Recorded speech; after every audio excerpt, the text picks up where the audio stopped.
When the divorce papers were finally signed, I remember walking out of that courthouse with the heaviest heart. My name is Sarah Miller, and I thought my life as I knew it was over.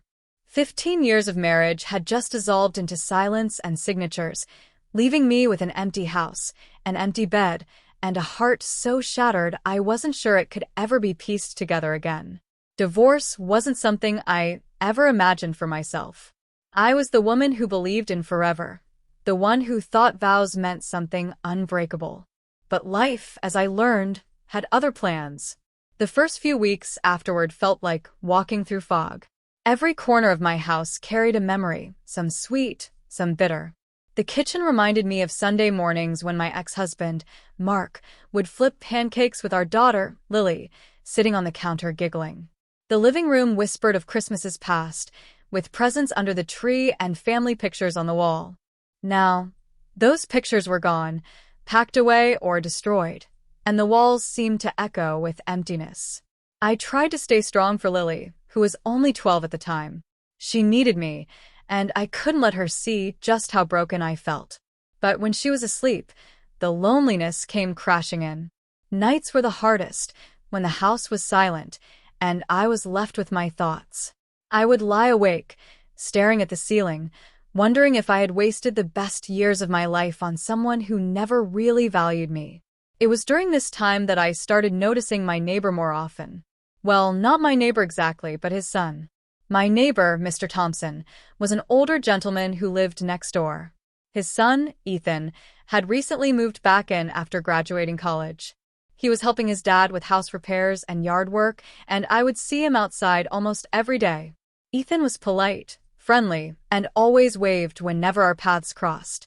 He had an easy smile, the kind that warmed you from the inside out. At first, I thought nothing of it.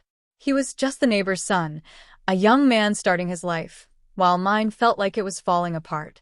But little by little, those small interactions began to matter more than I realized.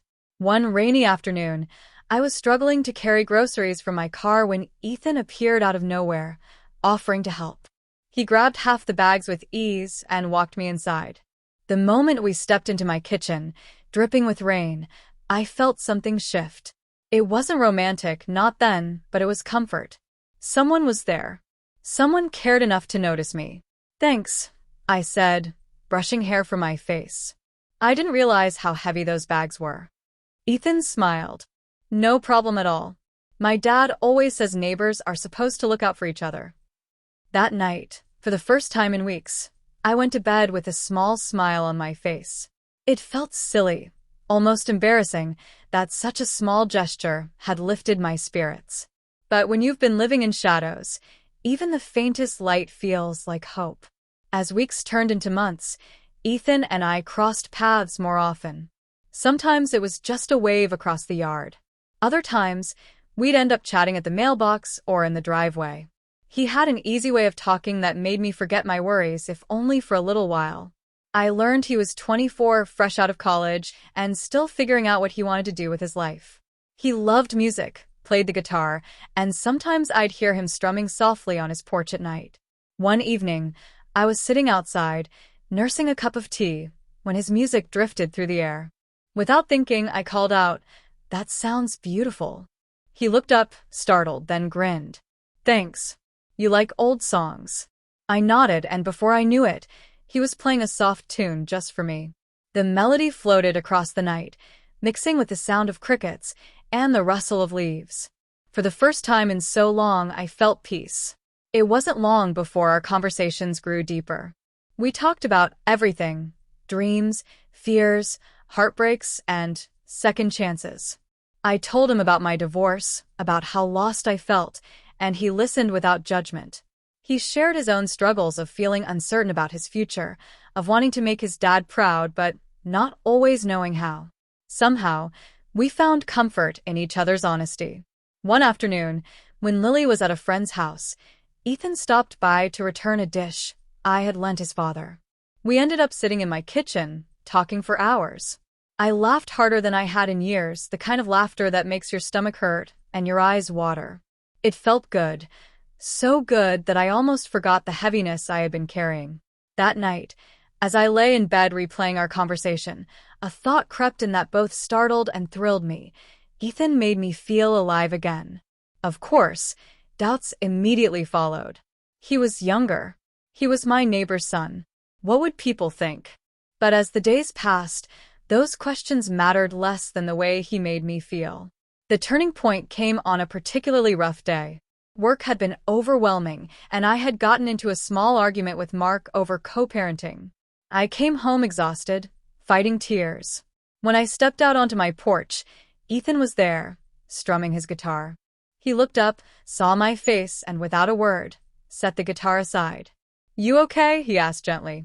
That was all it took. The dam broke, and I found myself pouring everything out.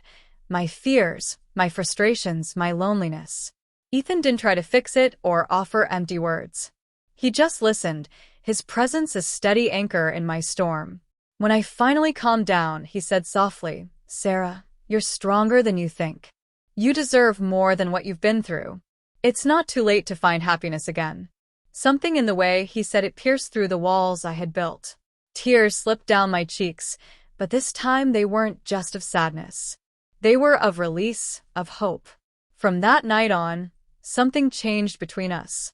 Our conversations grew more tender, our silences more comfortable. There were moments when our hands brushed and lingered just a second too long. Moments when our eyes met and said things we were both too afraid to voice. I didn't know where it would lead, but for the first time since my divorce, I felt like maybe, just maybe, my story wasn't over. Ethan taught me that life doesn't end with heartbreak. It bends, it shifts, it surprises you in ways you never expect. He reminded me that love, in its purest form, isn't bound by age or circumstance. It's found in kindness, in laughter, in the quiet moments when someone sees you for exactly who you are and doesn't look away. My life after divorce wasn't the ending I once feared. It was the beginning of something new, something beautiful. And it started with a neighbor's son who showed me that it wasn't too late to believe in love again.